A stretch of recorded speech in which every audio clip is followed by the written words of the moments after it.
बनी कि ना हम 4 बजे के चलल है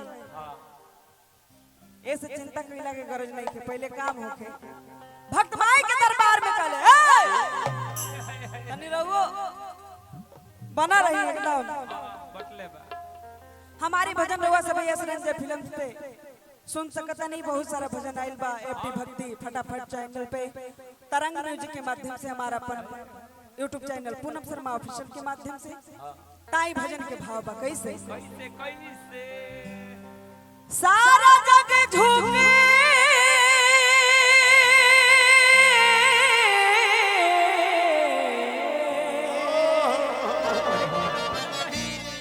सारा जग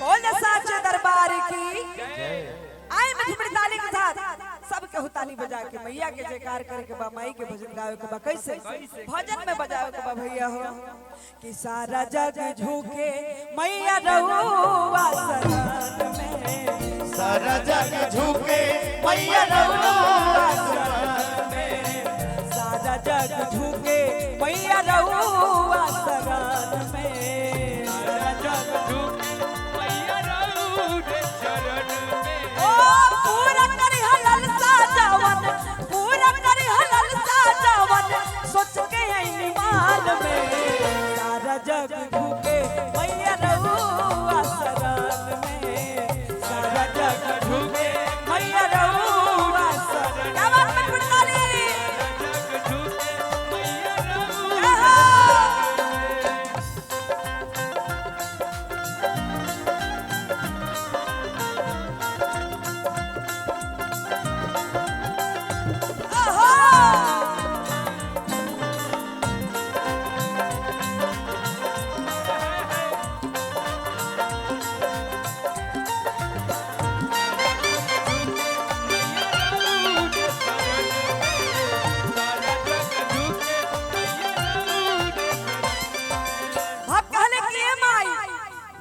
में रहुआ हमर बिनती बार बार आया घरी हमारा पा केहू ना हमार बा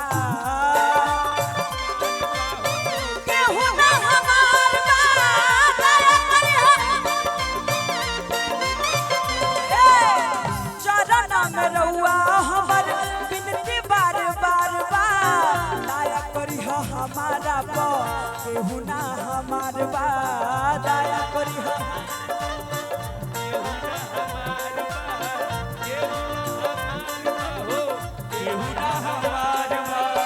दुखिया के दुख दूरे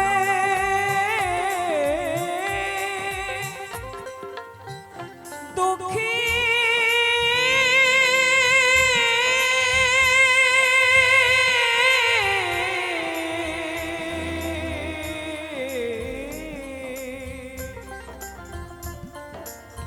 दुखिया के दुख दूरे दुखिया के दुख दूरे कर लुए के छान में सारा जग झुके मैया रहुआ शरण में सारा जग झुके मैया रहुआ चरण में सारा जग झुके मैया रहुआ चरण में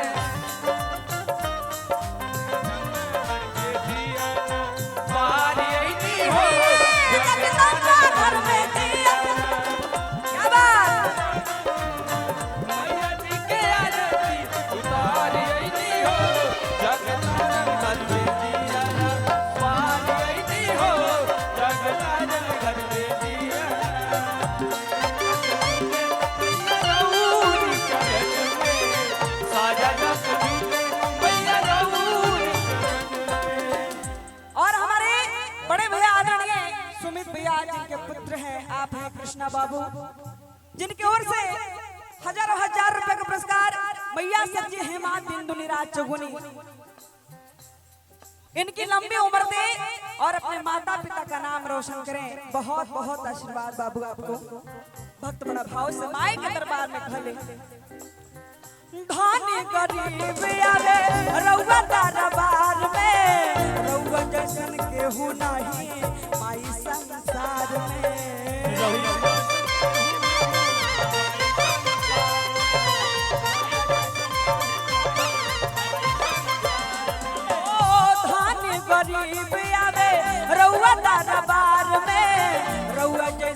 केहू नहीं पाई संसार में रउआ जैसन केहू नहीं।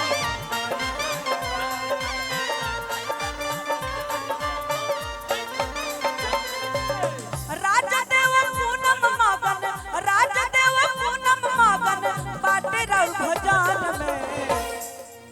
माई से कितना आदमी प्रेम करेला तनी हाथ उठाई त। मेहरारू से तो सब लोग प्रेम करेला। हां लइका से का भैया बचले बा खाली भाभी से प्रेम बहन का। माई से प्रेम हो के तो दोनों हाथ उठा के बोल दो साचे दरबार की। अब माई लोग के केकरा से प्रेम बा? खाली पतोह लोग से कि बेटी से कि हे छठी माता खाली ठेको होए सनाता। चाची तने दोनों हाथ उठे उठे पूरा उठे बोल दो सरवन मैया की। क्या बात भक्त माई के दरबार में कहले कि राजदेव पूनम मगन, राजदेव पूनम मगन बाटे रउआ भजन में। सारा जग झुके मैया रउआ शरण में। सारा जग झुके मैया रउआ शरण में। सारा जग झुके मैया रउआ शरण में। पूरा करी हलल साजवन, पूरा करी हलल साजवन सोच के ईमान में। सारा जग झुके मैया रउआ शरण में। सारा जग झुके मैया रउआ चरण में। सारा जग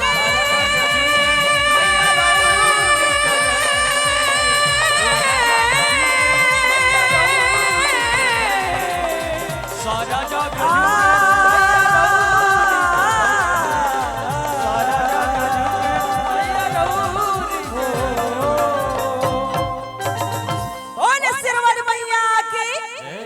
दरबार की।